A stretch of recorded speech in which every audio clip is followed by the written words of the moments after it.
Hello बच्चों, हमारा आज का टॉपिक है इकोलॉजी से रिलेटेड और टॉपिक है म्यूचुअलिज्म।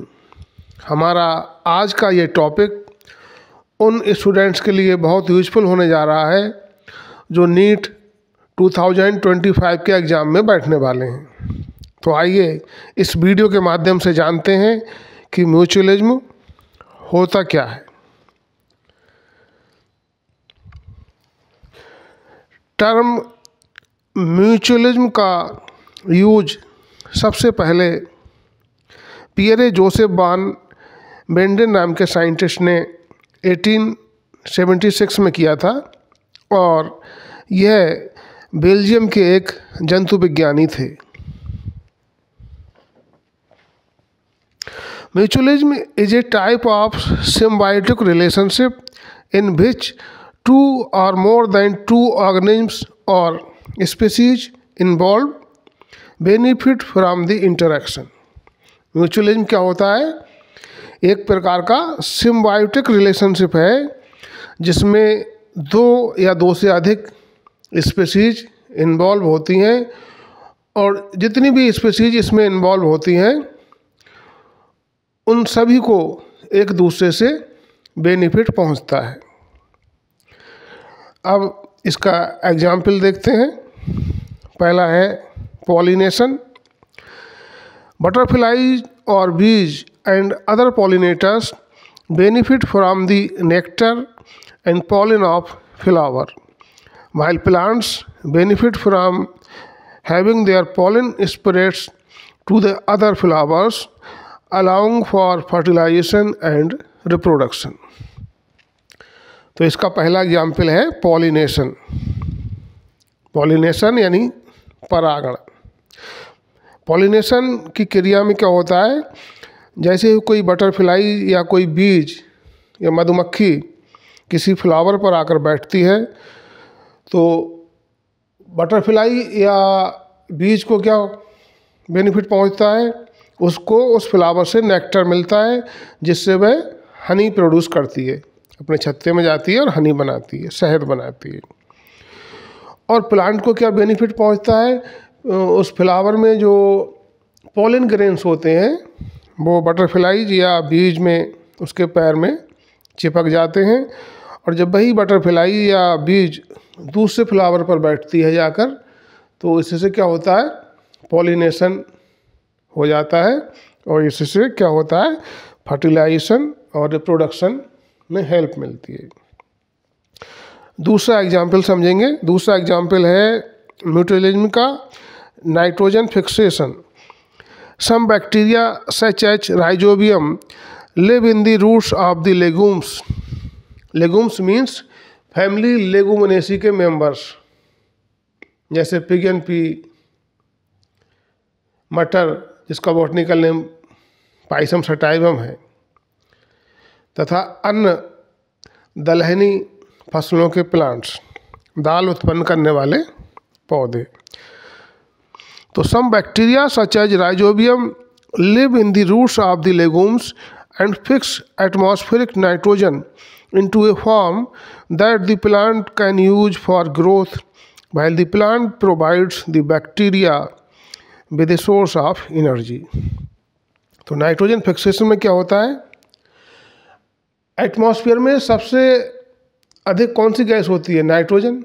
लगभग 78% होती है, लेकिन वह कैसी होती है? गैसियस स्टेज में होती है, गैसीय अवस्था में होती है।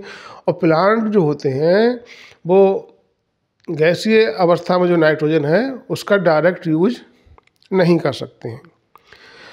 प्लांट्स केवल नाइट्रोजन को नाइट्रेट व नाइट्राइट की फॉर्म में ही यूज कर पाते हैं। तो जो लेगुमिनेसी फैमिली के प्लांट्स होते हैं उनकी रूट्स में कुछ बैक्टीरिया पाए जाते हैं, फॉर एग्जाम्पल राइजोबियम। ये क्या करते हैं? एटमॉस्फेरिक नाइट्रोजन को नाइट्रेट व नाइट्राइट में चेंज कर देते हैं, जिससे क्या होता है?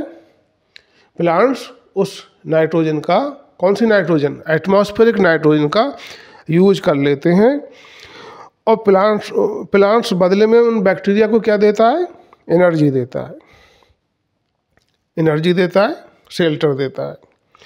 नेक्स्ट एग्जाम्पल है म्यूचुअलिज्म का oxpecker bird. Oxpecker bird eat ticks and larvae from buffalo skin while the buffalo gets cleaned। एक बर्ड होती है जिसका नाम होता है ऑक्सपीकर बर्ड। ये क्या करते हैं, आपने देखा होगा अक्सर जो भैंस होती हैं, बफेलो होती हैं, उनके ऊपर छोटी छोटी बर्ड्स बैठी होती हैं। जंगल में जब भैंस अपना चारा चर रही होती हैं तो आपने देखा होगा कभी। तो वो जो बर्ड्स होती हैं, ऑक्सपीकर बर्ड क्या करती हैं, जो बफेलो की स्किन पर टिक्स होती हैं या लार्वी होती हैं, उनको क्या करती हैं, साफ कर देती हैं, उनको खा जाती हैं।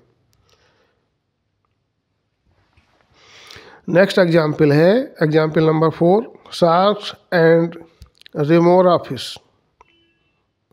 Remora fish Yeats parasites from the body of shark. Shark protect him from hunters and provides food also। समुद्र में जो शार्क होती हैं, शार्क काफ़ी बड़ी होती है और एक फिश होती है बहुत छोटी, रेमोरा। तो रेमोरा फिश क्या करती है, शार्क के ऊपर, शार्क की बॉडी पर बैठ जाती है और रेमोरा फिश जो है शार्क की बॉडी पर जो पैरासाइट्स होते हैं, उसकी स्किन पर जो पैरासाइट्स होते हैं, उनको क्या करती है, खाती रहती है, साफ करती रहती है।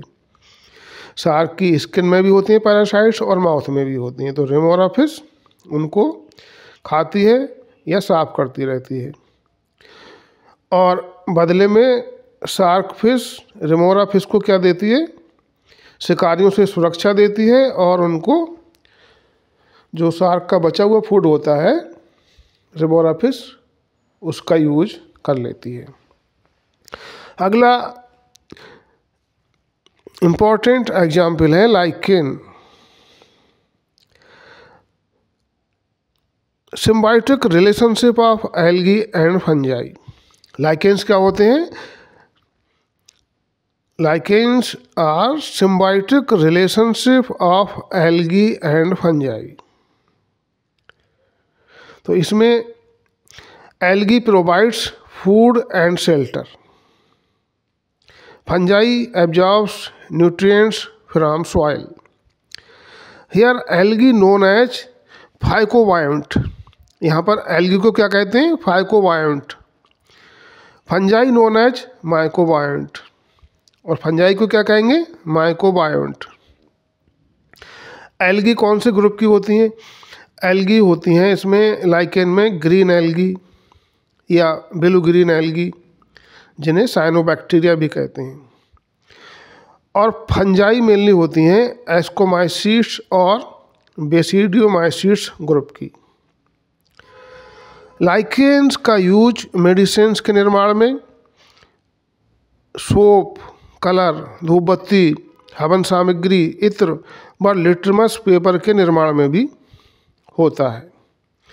लाइकेन्स को पॉल्यूशन का बायोलॉजिकल इंडिकेटर भी कहा जाता है और लाइकेन में लाइकेनिन नामक कार्बोहाइड्रेट पाया जाता है।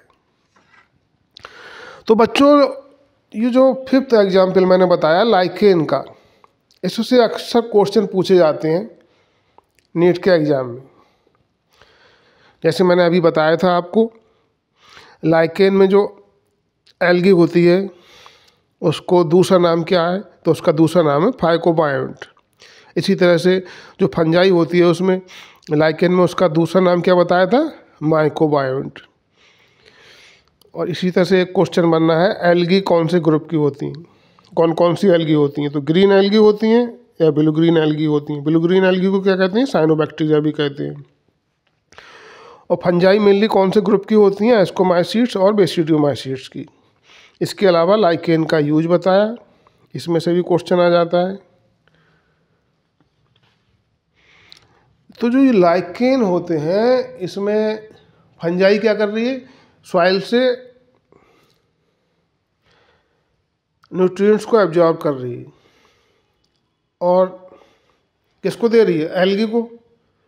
और एल्गी क्या कर रही है, एल्गी यहाँ पर फोटोसिंथेसिस के द्वारा फूड बना रही है, फूड फार्मेशन कर रही है, और वो एल्गी फूड बनाकर थोड़ा फूड फंजाई को भी दे देती है। तो इस प्रकार से दोनों ही एल्गी और फंजाई इसमें क्या है, बेनिफिट में है, किसी को नुकसान नहीं हो रहा है। जबकि इससे पहले जो हमने टॉपिक बताया था पैरासिटिज्म का, उसमें क्या था, उसमें जो ऑर्गेनिज्म थे उसमें एक तो बेनिफिट पाता था, एक ऑर्गेनिज्म को बेनिफिट हो रहा था और दूसरे को क्या हो रहा था, लॉस हो रहा था। परंतु म्यूचुअलिज्म के एग्जाम्पल में क्या हो रहा है, जितने भी ऑर्गेनिज्म इसमें पार्टिसिपेट कर रहे हैं उनको क्या हो रहा है, सभी को बेनिफिट पहुंच रहा है, किसी को लॉस नहीं हो रहा है। अब अगला देखते हैं इम्पोर्टेंस ऑफ म्यूचुअलिज्म। म्यूचुअलिज्म का क्या महत्व होता है।